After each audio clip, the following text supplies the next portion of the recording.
Hi there, my name is Renee Hobbs, and welcome to LSC 530, Texts and Tools for Children and Youth. Today's date is Tuesday. Well, in your world, students, it's Monday, October 13th. In my world, it's Tuesday, October 14th, because I am talking to you from here in Singapore. Singapore is about 12 hours ahead of Rhode Island time, so it's about 7 in the morning, my time. But needless to say, it's still Monday where you live. Is that correct? Still Monday where you live. Okay.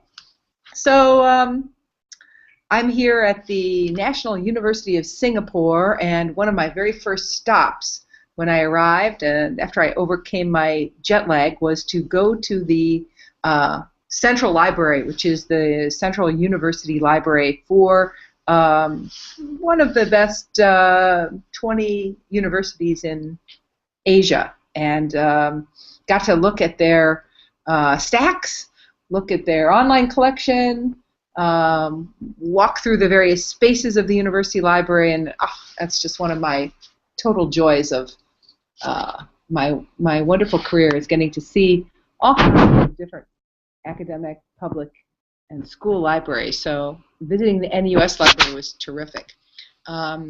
Let's go through kind of an overview of what we're going to try to accomplish in about the next 45 minutes to an hour.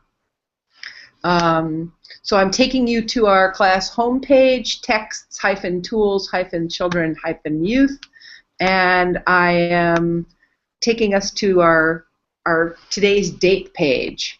Here's what I'm hoping we can accomplish today. Hopefully you have found us because you clicked on the link to join the Google Hangout. We're going to dig into one topic that is explored in Virginia Walters' book, a little bit about SIPA regulation, and we're going to try to think a little bit about its influence in schools, in the context of school and school libraries. And we're going to play a kind of a quick reference game to try to understand the different perspectives that are out there on the SIPA regulation.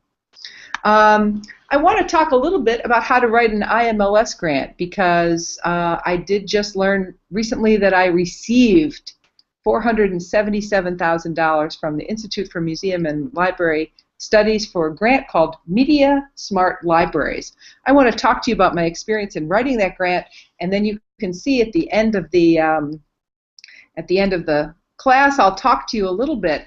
I'd like you to actually read that proposal, which I've shared documents for, a little bit of an adjustment to the syllabus, because I'd like to have you understand how to write an IMLS grant. That might be a great career opportunity for you at some point, and I think being able to deconstruct and analyze the grant-making process is it's an accidental value added that we're going to get to explore, especially given how relevant the topic of this grant is to the work of this class.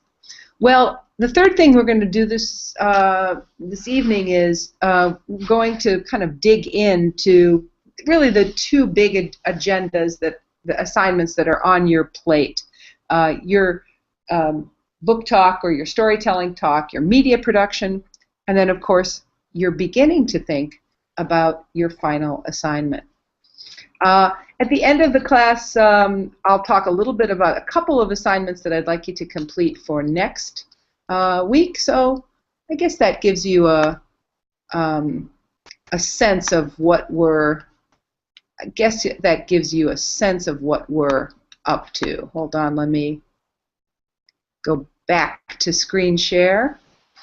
Let me just talk a little bit about, try to get a handle on what is your existing understanding of SIPA. So why don't we go around the room and talk a little bit about what did you learn in Walter about SIPA? What have you heard in other classes about SIPA? What's your basic understanding of SIPA and its impact on the library community? Anybody want to give me a little sense of how that topic's come up in your other coursework or in your career? Who'd like to go first?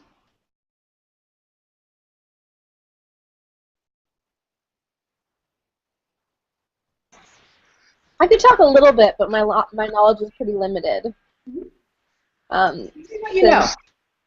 Well, mostly my background is from like the public library sphere. Mm-hmm. So I know that SIPA is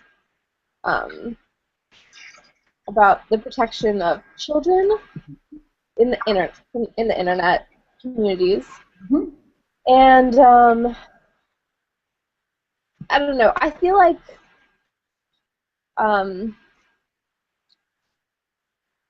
sometimes, so it's basically like protecting children from adult content or from things that would be, and usually it comes up in terms of like pornography and making sure children don't have access to that through internet resources.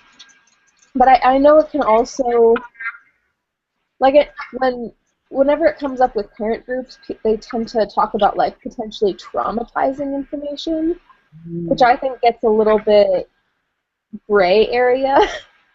Because to one parent, what they would think of as traumatizing is totally different than what another parent would think of, especially when different parents have very different ideas about what sort of information they don't want their children having access to.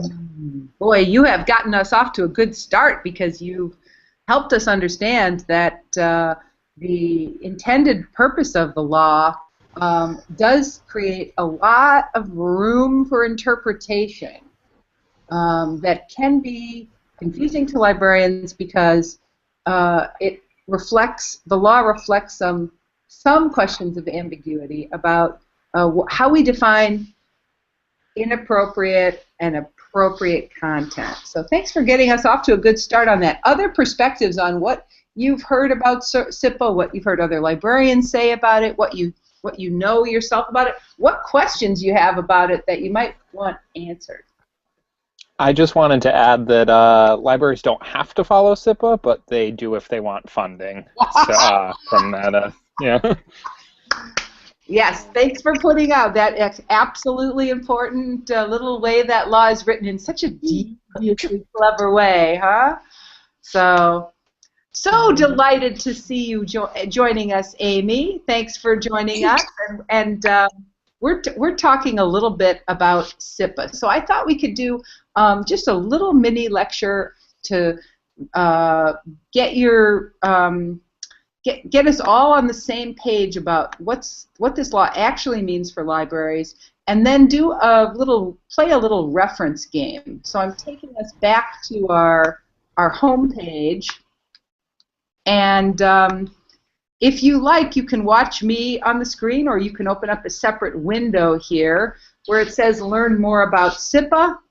That's a little download to open up a, just a couple of notes on that. I'm not sure at this point. Can you see my slide that says Understanding SIPA, yes or no?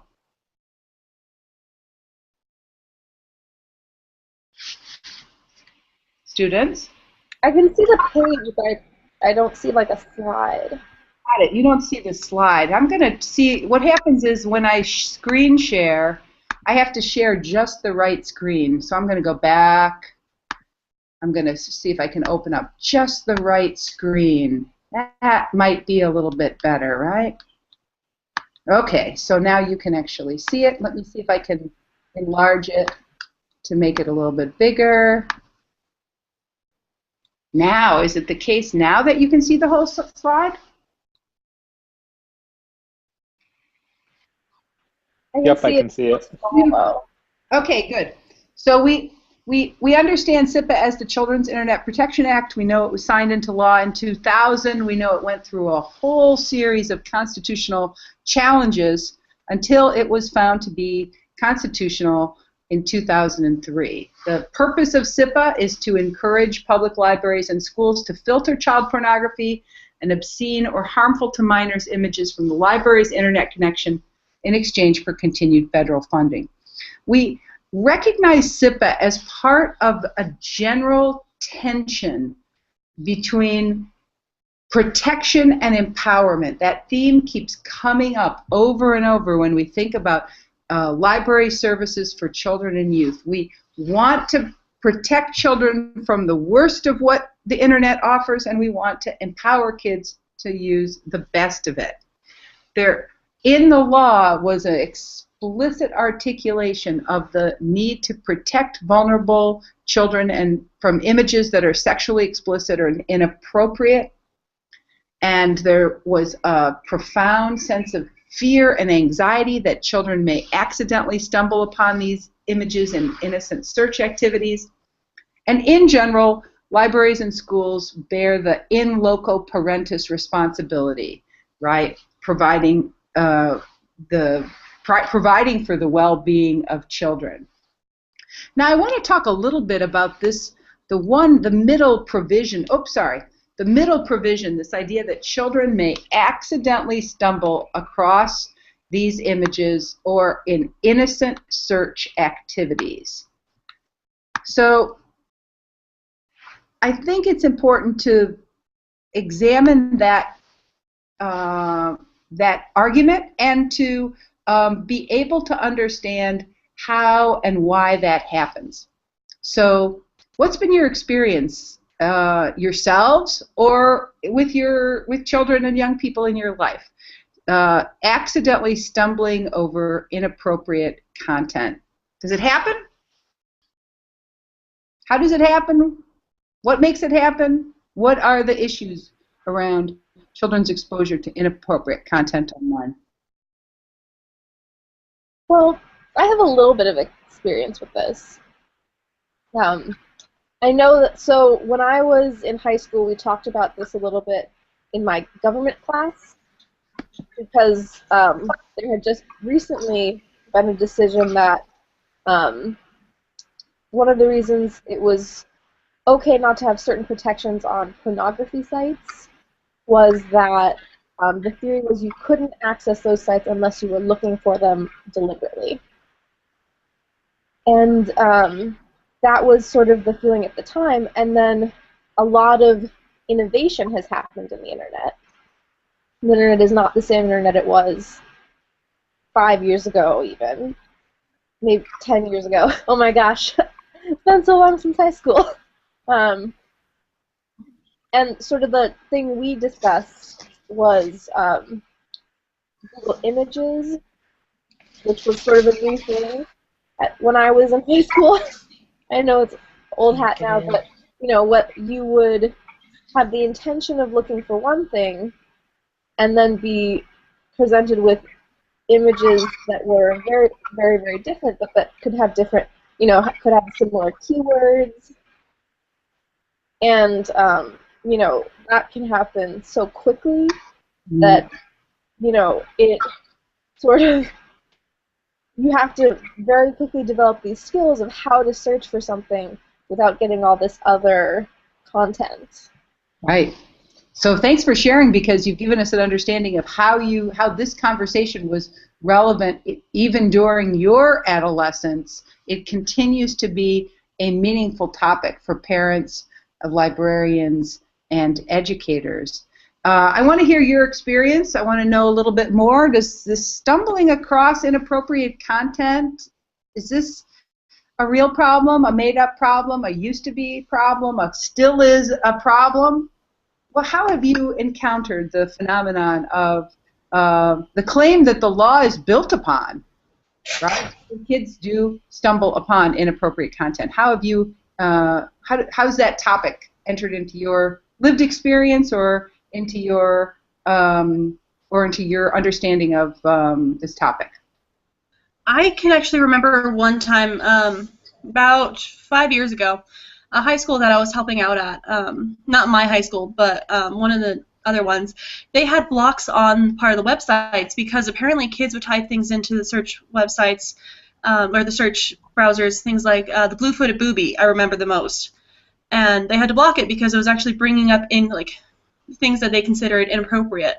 So I remember that they would have to block things that were seemingly innocent, but would actually bring up very, very different results. And I know that that's still a problem today at that same high school, where it's very, very, very, very fairly at least innocent searches will bring up very wrong things. And so I know that there's like a big crossover between what you can type in and what you actually are wanting to get. Yeah. Thanks for sharing. Other stories on this topic? Originally, my thought was that it doesn't accidentally happen, but then once I started thinking about it, it's happened quite a lot. I would say my first thought was of like pop-ups. You know, you'd go to a website and be looking at something, and then close your tab, and your screen would be full of like really horrifying things. But at my most recent job, all the staff communicated via AIM. And so we would send each other memes like during the workday. So if I went online and just typed in like workday memes, I would get a slew of things that had nothing to do with your workday, and then things that were within that category that would be appropriate for me to send a coworker. Got it. So experience this in the context of your own use of the internet, the way in which these materials may actually be targeted through other keywords, right? Great story. Anybody else have an experience with this? Accidental exposure to inappropriate content, and especially stuff that might be inappropriate for children and youth?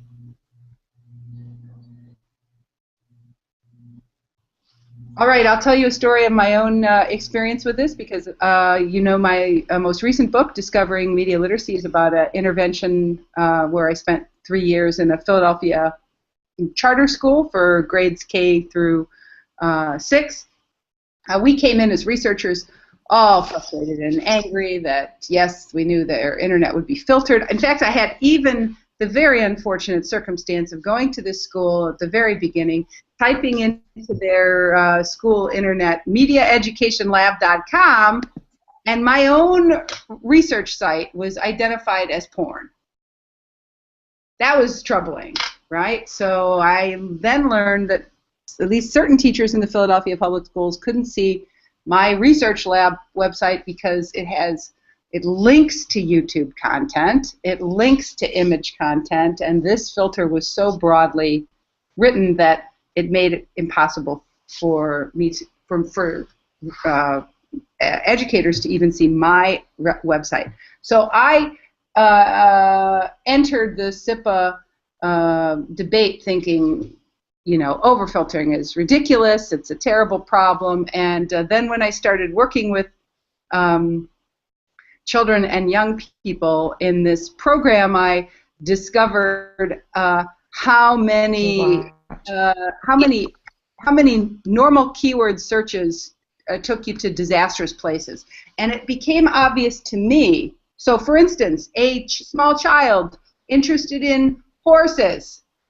That's not a great place to go online, okay? That's not a great place to go on the unfiltered internet.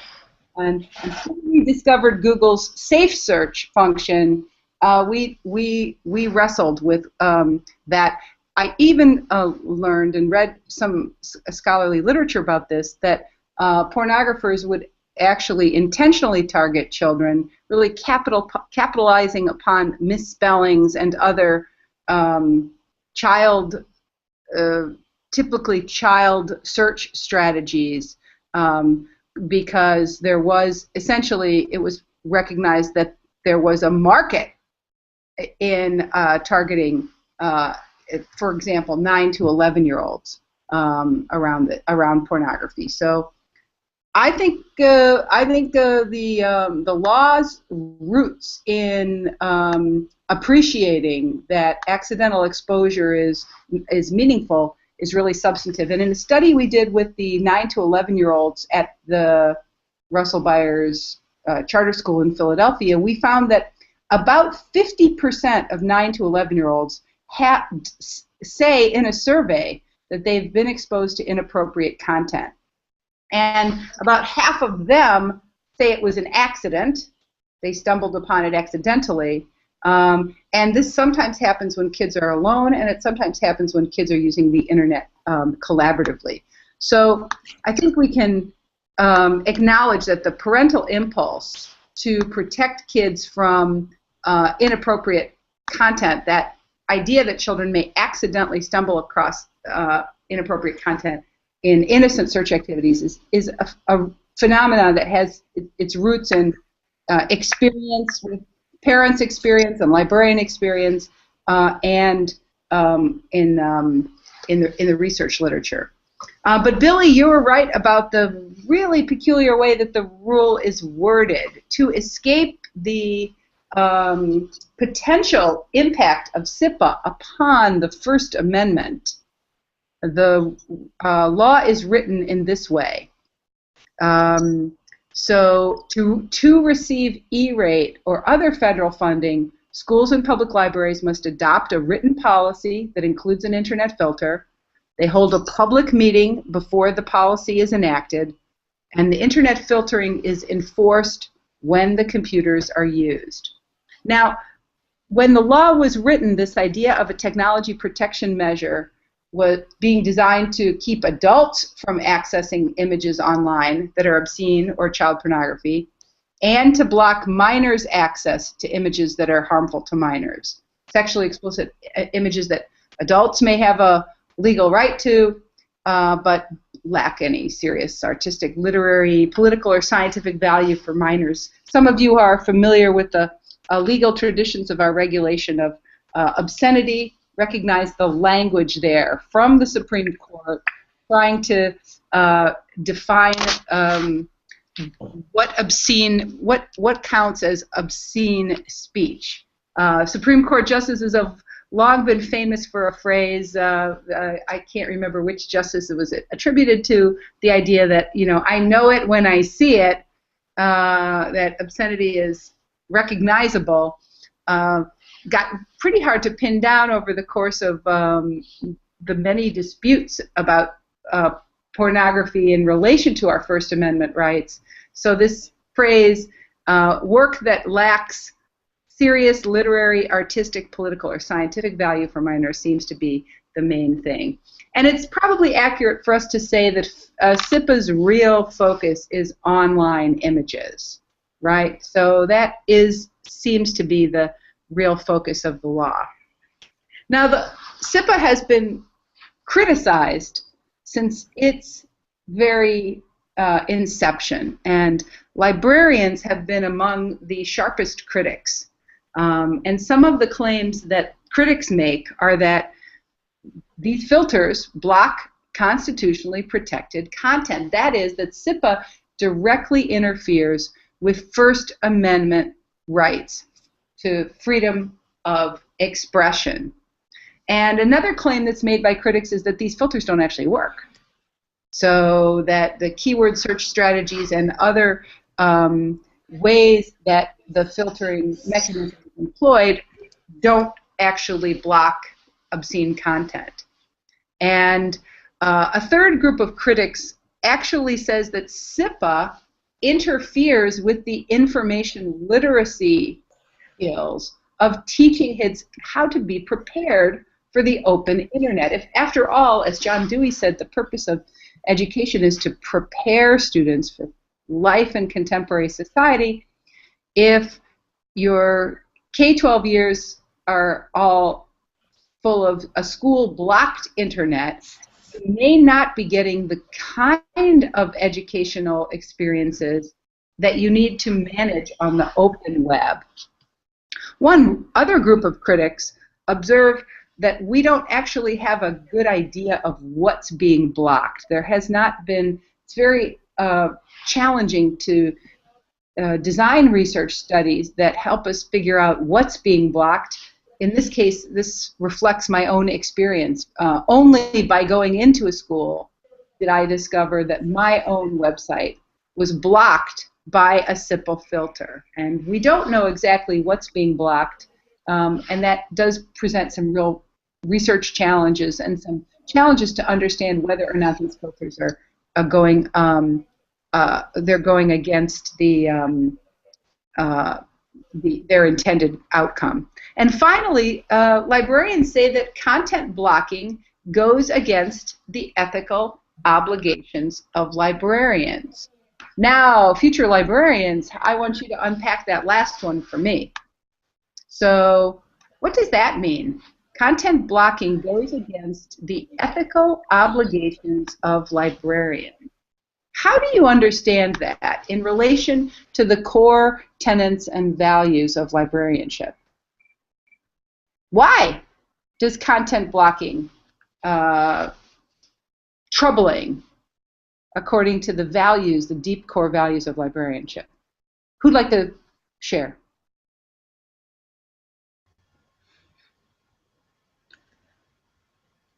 Well, this is actually going on at my job right now, so I kind of understand what's going on. But the idea, at least, is what I've gotten is we need to be able to provide information as requested without filtering it with any bias whatsoever. Since our credo is kind of to provide information when asked and provide free information without blocking it, essentially. At my job right now, there's actually the issue where they're trying.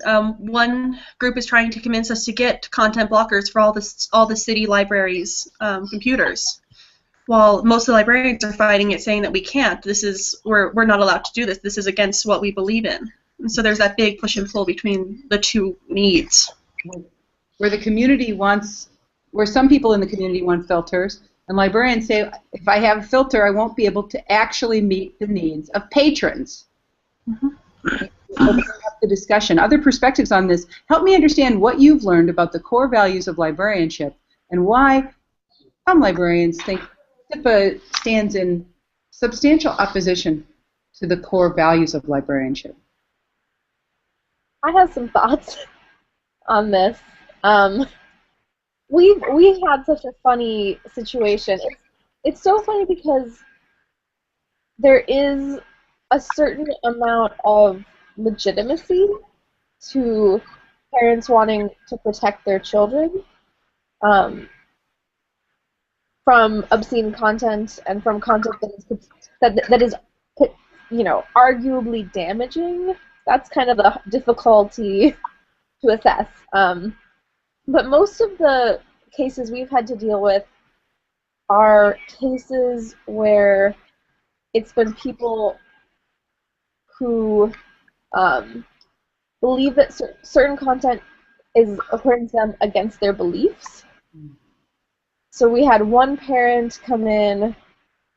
It was such a bad example because he had said that this particular film went against his Christian values because it showed a couple that were not married having sex. And we ended up explaining to him, this is a film, and a film is rated, and it's rated to be not appropriate for children. But I also wanted to tell him, if I went through and got rid of and put a warning on every single book that had people who weren't married having a relationship, we'd have warnings on almost every single book in the library. Including a lot of great works of literature. Yeah, and it was really funny because the thing in question was like something that was well known as like a piece of French existentialism that, what was sort of deliberately flying in the face of traditional values. So it's very tricky. But the thing that we always come back to is the freedom of information, and that as librarians, we can't discriminate against a child because they're not an adult and say that I cannot give you access to information you've requested. Which is how we run things at the public library I work at. But there's a real, desire from parents to not have complete freedom given to their children. Right. Beautifully, very nice. Thank you very much for sharing that. A lot of interesting ideas there, because it is true that stories and storytelling shape our values, and the First Amendment is profoundly challenging because of that way that it creates so much openness, and families really struggle.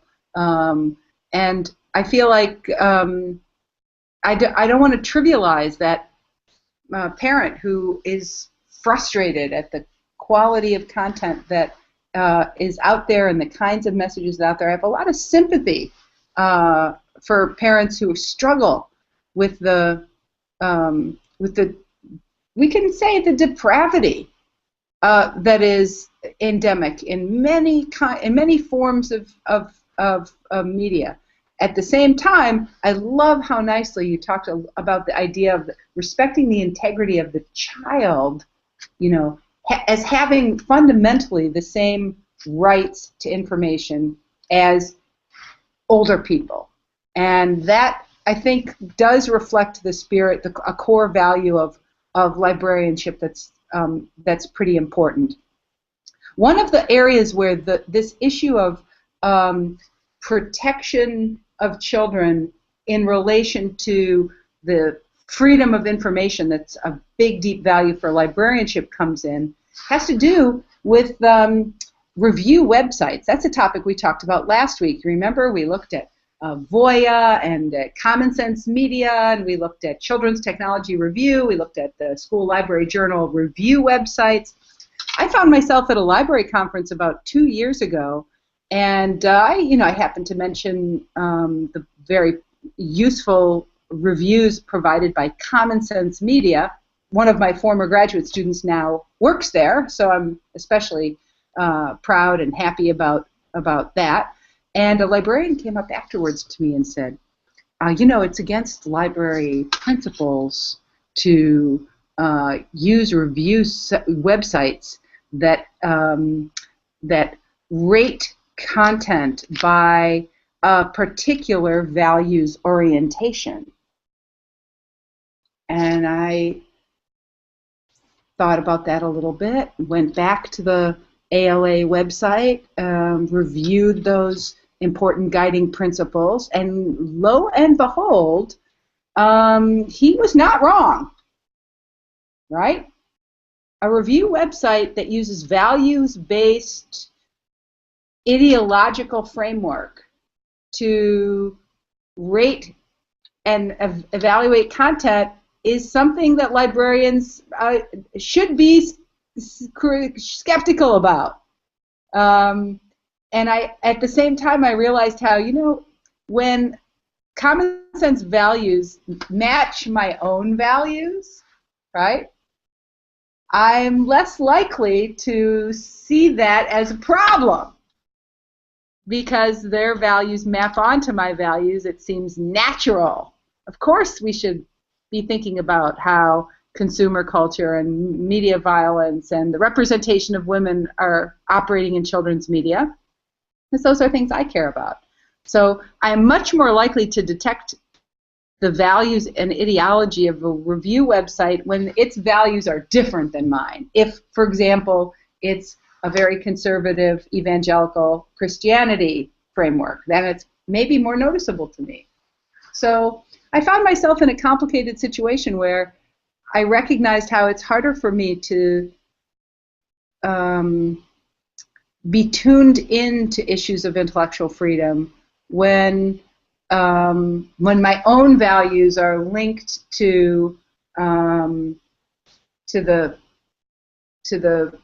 provider at hand. So it was a fascinating, again, a really powerful learning experience for me, and also I think something that librarians could do a better job articulating for families and communities, right? So I think part of the reason why these things come up over and over is that we might not do as good a job as we should in helping parents understand those deep core values of freedom of access to information and the rights of the integrity of the child.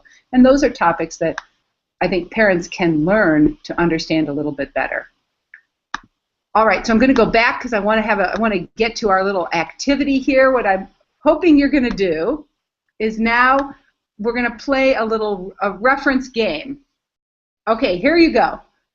fire up your browsers, ladies and gentlemen. LSC 30, we're going to have a little bit of a reference quick find game. I'm sure you've played this before with lots of other topics, but on your mark, get set, go.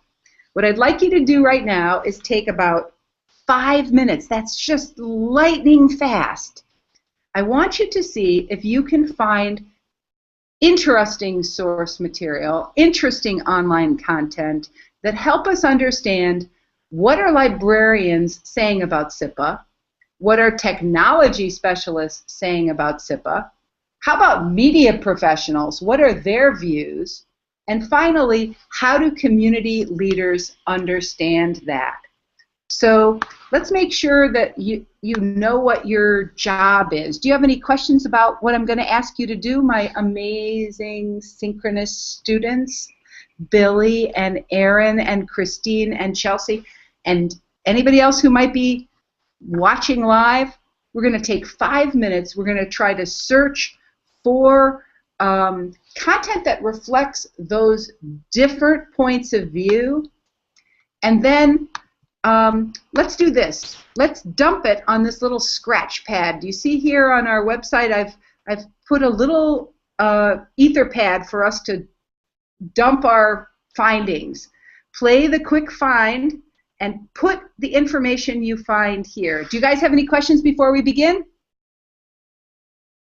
Okay, on your mark, get set, go.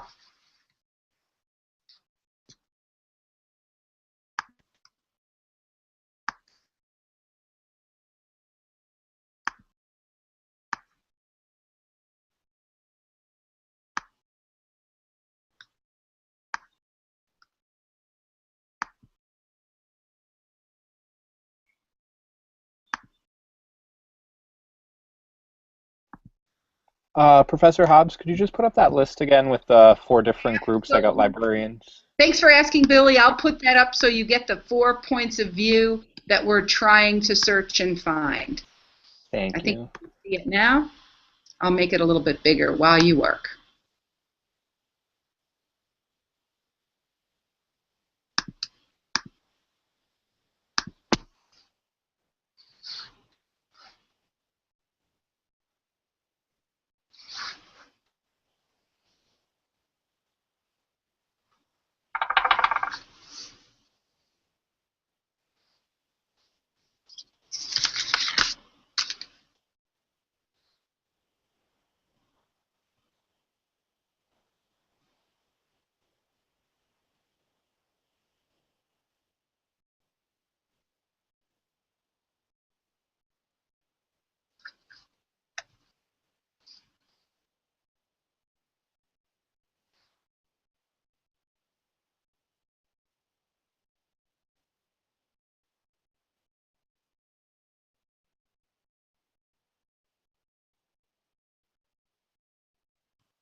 Does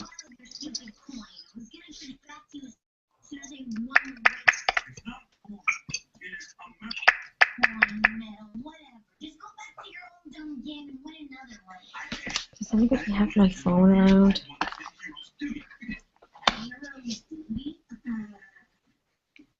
It's not that kind of duty.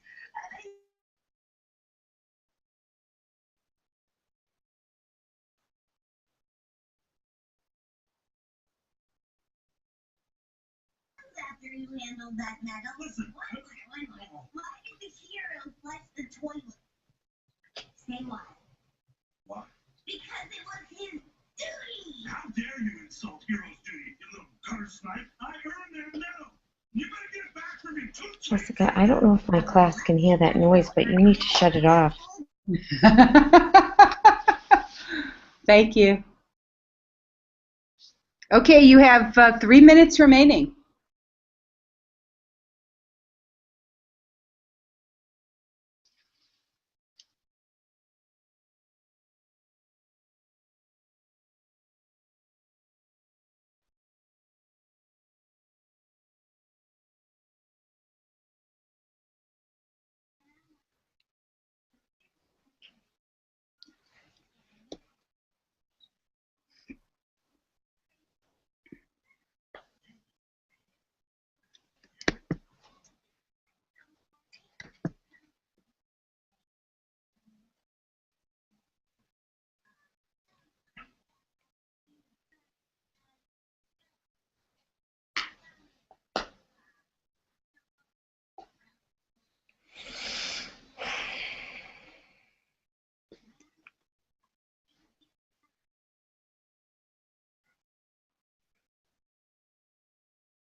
Okay, just 1 more minute remaining.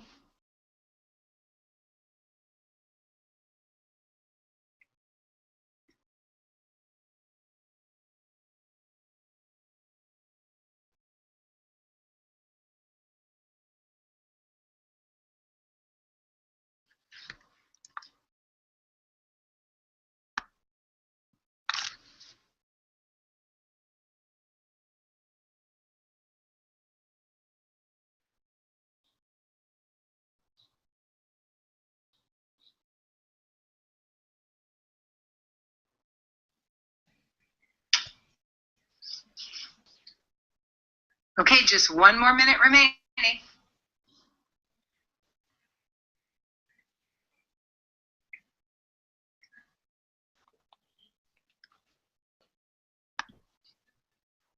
Okay, even if you're not done, or even if you're in the mid-search, there was a classic quick and dirty reference game. Before we talk about what we found, what I want to do is hear from you how you went about your search. What keywords did you use? How did you go about the kind of quick search activity around this topic? Who'd like to share first?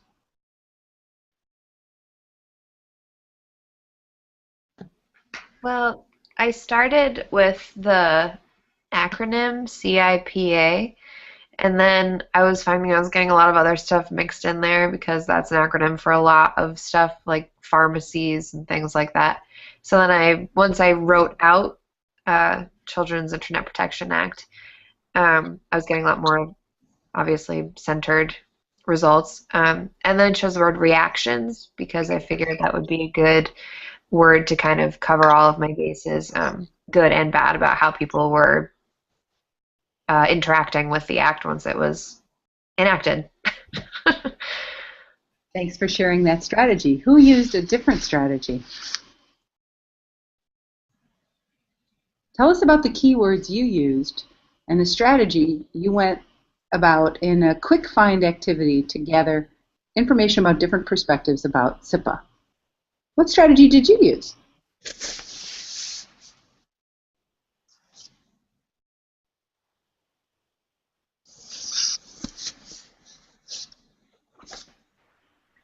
I can say a little bit about what I did.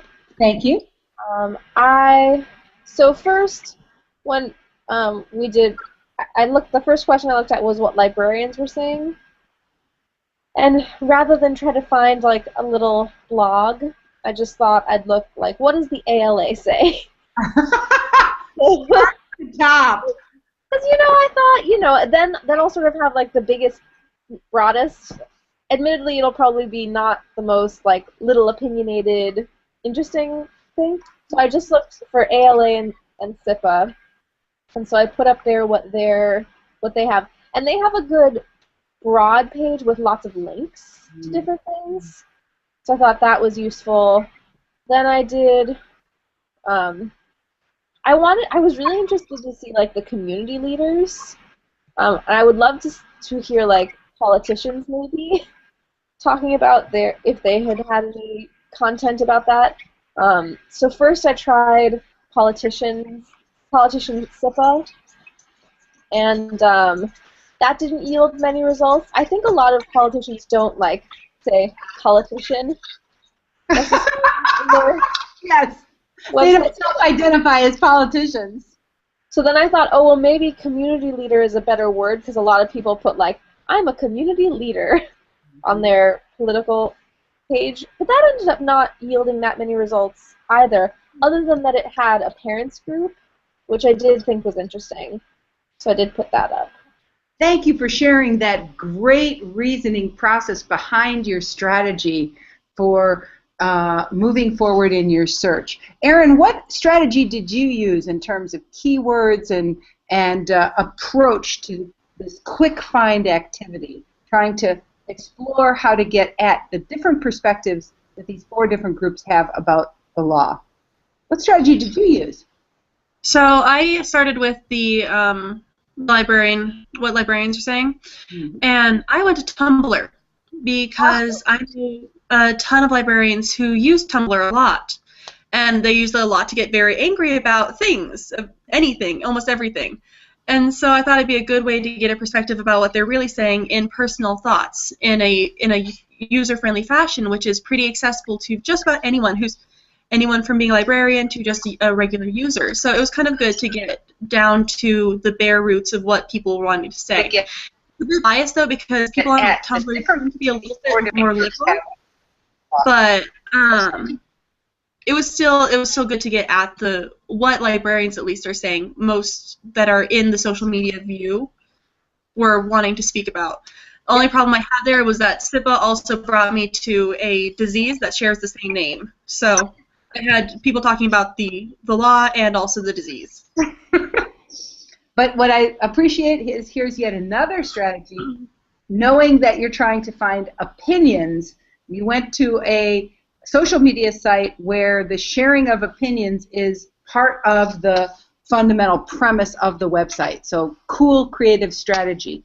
Billy, Tammy, tell us a little bit about the strategy that you may have used in finding different points of view about the Children's Internet Protection Act. Similarly, I turned to social media. I went to Twitter first, thinking I could look it up under the hashtag. I ran into the same issue a lot of people ran into, which is that SIPA is the abbreviation for many things. Also, I mean, I tried it. I didn't think it would work, and it didn't. But I tried doing the hashtag for just Children's Internet Protection Act, but that was too long for most people to decide to use that. So I ended up doing the Google thing, and similar to Chelsea, I put in reactions and SIPA, and then I did it by different, like, community leaders and librarians and such. Nice, nice. Okay, so that again, that sort of a strategy, and then calibrating and recalibrating as that kind of journey of discovery, a big part of the skillful search strategies that librarians use. Tammy, I see you on there. Can you talk to us a little? Did you get to play this game? And if so, did you tell us a little bit about the search strategies that you used? I did not get to play this game because it took me 49 minutes to get to this point, but I can hear you now. But I will play this game after. I'm so frustrated. Oh, I know the feeling. It's an interesting challenge. Google Hangouts poses all manner of strange little quirky weirdnesses. One strategy that I used in playing this game was to use the word filtering. Filtering is a really important keyword in this sense that it's widely understood that filters are part of people's experience with the internet. And so the keyword filtering was useful to me, so I tried filtering libraries parents, filtering library schools, and that strategy definitely showed me a bunch of different stakeholders who seem to care about this topic. One thing that's kind of exciting, and I'm hoping to be able to report this data to you in just about 2 weeks at the RIDE Technology Conference on Saturday, October 25th at the Providence Convention Center. It's possible that you will want to attend this conference because maybe you want a job in a school library. And all the people who hire school librarians are going to be coming to this conference.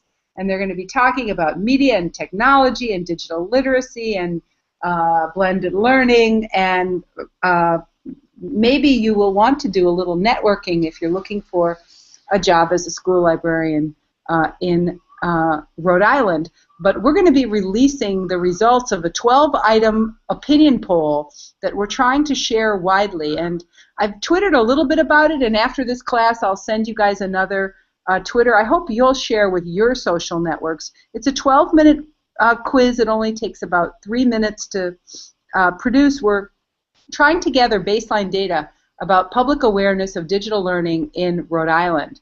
And I can already see the data coming in. You know, from the back end, I can watch every day and see who's taken the quiz. We have about 250 people who've taken it so far, and the most controversial of the 12 questions is filtering. Very wide and diverse answers. Rhode Island residents are all over the spectrum, from strongly disagree to strongly agree on this topic, suggesting that it is a place of dialogue, right, where people should actually get exposure to diverse points of view. That it seems like this topic is really robust and an important one for that purpose. So we'll continue to think a little bit more about filtering in its context. But I want to go back to our website. Let's see if I'm in the infinite loop. Oh my God, that's so creepy. I don't want to be there. That looks weird. Let me just see if I can go back to my, there we go. Let's see if I can go back to my class website. Aha, that's better. Okay, so I want to talk a little bit about the experience of writing this grant so that when you read the grant materials, you'll understand the context of what it's all about. We are so very lucky in this state to have Senator Jack Reed, the patron saint of libraries, as our member of Congress. And he was instrumental in the creation of the Institute of Museum and Library Services. So the homework that you have for next week in terms of reading is we're finishing Virginia Walters, and we're going to really kind of deconstruct what a IMLS grant proposal looks like, because it's possible that you haven't seen what a grant proposal looks like, or maybe you have, but this is one that's just getting started, so I'd actually like to get your reactions and interpretations to it, because it's almost like a baby in its infancy. It's just been born, and you might have ideas about how we can improve this project as we move forward. The documents that I'd like you to look at include a needs assessment. This needs assessment we produced with a previous grant that allowed us to do some real systematic gathering from children's librarians and school librarians from across the state of Rhode Island. Then there's this 10-page narrative that is really the story of what we hope to accomplish with the project and how we're going to execute it. I'm sharing with you the budget justification, and some sample events. So one of the real joys of being an intellectually curious scholar is the opportunity to work collaboratively with school and public librarians to figure out how to bring resources into our community. And that's how this project started, sitting around the table with school and public librarians going, what are the needs? Excuse me. What are the needs in the community, and how can we use the power of partnerships to develop that, to solve some problems? The project, as you're going to see, involves a partnership with the Providence Children's Film Festival and the Rhode Island Office of Library and Information Studies.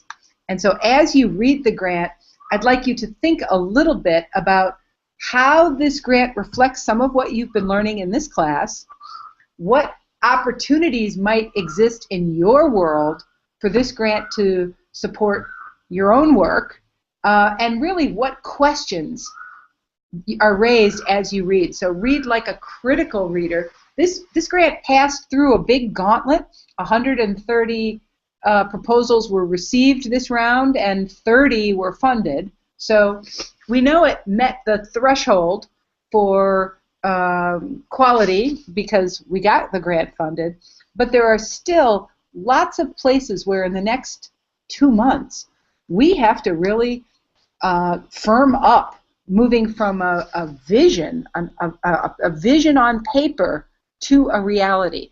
So your careful reading of that grant will be really helpful, and I'm hoping that you'll engage with me in that process so we can talk about that next week. Does anybody have any questions about that before we move on?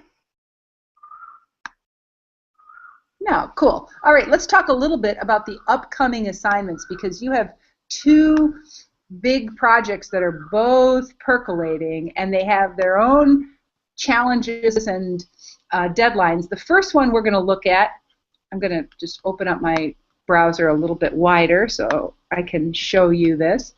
The first one we're looking at is the multimedia review, which is the coming up. You're making a careful choice of children's media, and you're developing a short video to communicate to a target audience.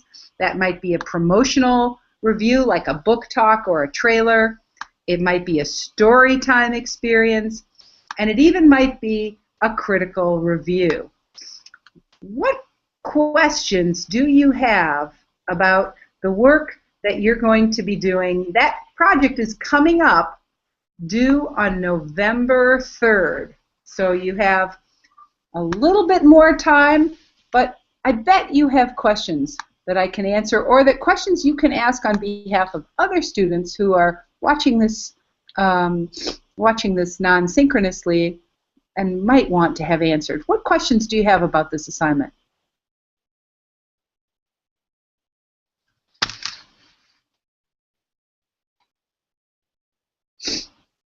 I had a little question about what we should imagine as our target audience. Is that sort of something that we should make up and stick to, and then maybe we could, let you know? Or is that, do you have something in mind? No. You're doing that. You're asking just the right question, Christine. It turns out that as you develop this project, your first question that you have to decide is, who is your target audience? Depending on your goals, your target audience could be children, adults, other librarians, teachers. I mean, the world is your oyster in terms of target audience, but you're right. that having a clear understanding of your purpose and your target audience should be right now fueling your creativity. And it's really cool if you can actually make something, not just for the purposes of this class, but something that you might actually be able to use, something that would be great in your portfolio that will help you get to your dream job or otherwise have real value for you. So if you're thinking about what you can do that's actually going to help you in your career, that's probably a great thing, because you have the opportunity to do something that can show off your unique talents and abilities. So that's partly why I've written that assignment so broadly. I'd like you to use this opportunity to make something that you think actually will have some real world application and value. So yeah, that's the biggest challenge to solve. Pick your target audience. Figure out your purpose. What other questions do you have?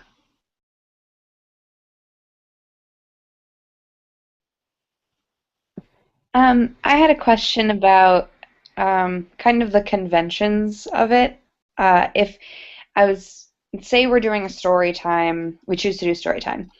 Are you looking for like a conventional video of us, just a recording of us doing it? Like, I was thinking of using Flipgrid, where each panel is a different character from the story, but I don't know if that is confusing or brilliant. My initial impulse would be to say that sounds brilliant. That's okay. My gut says that's brilliant. But again, let's think through those questions about who's your target audience and what's your purpose. What's the context in which this Flipgrid will actually have value or utility? So in some way, it sounds like, and this is also how the imagination works, right? You come across an idea and you have to kind of reason your way through the dimensions of it. So part of your work is going to be to figure out how might that crazy idea actually have a context, a situation, an audience, and a purpose that actually could be really valuable. So that will be part of the work. It seems like one of the ways you'll manage that is you'll produce a Flipgrid, but you'll post it on your WordPress site to provide that context and framework where you provide the situational description of how you imagine that thing be used. But one of the reasons why I'm really glad that you asked that question, Chelsea, is that question turns out to be one of the most powerful questions going on in the world of children's media and children's library services today, right? What are our tried and true practices, and where are opportunities for us to be innovative? And so I feel like this is a situation where, again, you have the opportunity to choose what approach works for you. Choose a traditional storytelling strategy or a traditional book talk if that works for your goals and needs and the context in which you're going to be working, and go wild and crazy if you can imagine a way that you can, through that experimentation, find opportunities to meet the needs of children and teen library patrons in either school, public, or other settings. So the world is your oyster in that sense as well. Stay within the conventions of the genre or break out of them altogether. What other questions do you have?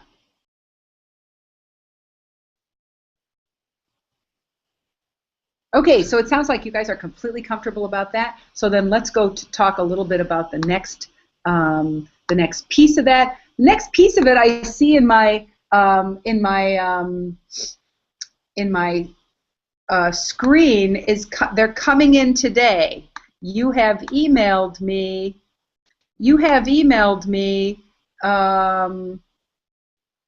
Let's see if I can actually do this.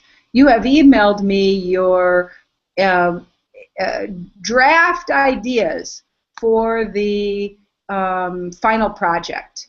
And one of the things that I'd like to invite you to do is that if you sent me a email about your project and you did not include the hashtag LSC30, please resend. I get about 350 emails a day. It's highly likely that the way I'll find your email is to search using the keyword LSC530, and I'll be able to respond more expeditiously to your idea if you have tagged your email so that it's findable by me. So here you have been able to put out your preliminary ideas of what you're thinking about doing. I'll respond to you more or less with a love it, hate it, or somewhere in between. I'll ask for you to give me a status report right about the same time your multimedia project is due, because that's when you'll be beginning to ramp up again. And then on December 1st, you'll be producing that 5-minute Ignite video. I made a link to the Ignite videos that students at the URI Graduate Program in Library and Information Studies created for me last year. One thing to think about is I do see those Ignite presentations as a draft, essentially, as a draft. So the idea of the Ignite presentation isn't that you may have gotten it all figured out yet by then, but that you have the outlines, the architecture of the project, and really the Ignite presentation becomes a way for you to think through your project and how to share it to an audience. So ultimately, what I hope is that the Ignite presentations becomes a kind of, not quite a pre-writing, but a place for you to try out your ideas so that you still have some days before the final project is due on December 10th to do the polishing that you need to do. What questions do you have about that final project?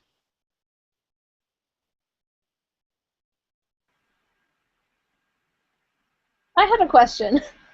Okay, I thought that we were emailing you by the 15th. Which would no. Which is You're right. You're right. I do see it. It's true. Thank you for see, in my mind, I'm like a Monday to Monday girl with this class, but for some reason, I did the Wednesday. So yes, it's due on the 15th. Oh, thank you for pointing that out. That's exactly right. Thanks. What other questions do you have? Yeah, reading, it's such a good thing, you know. You read your own, read your notes and you see. There was a logic to that. So hopefully I'll be looking forward to reading those emails from you.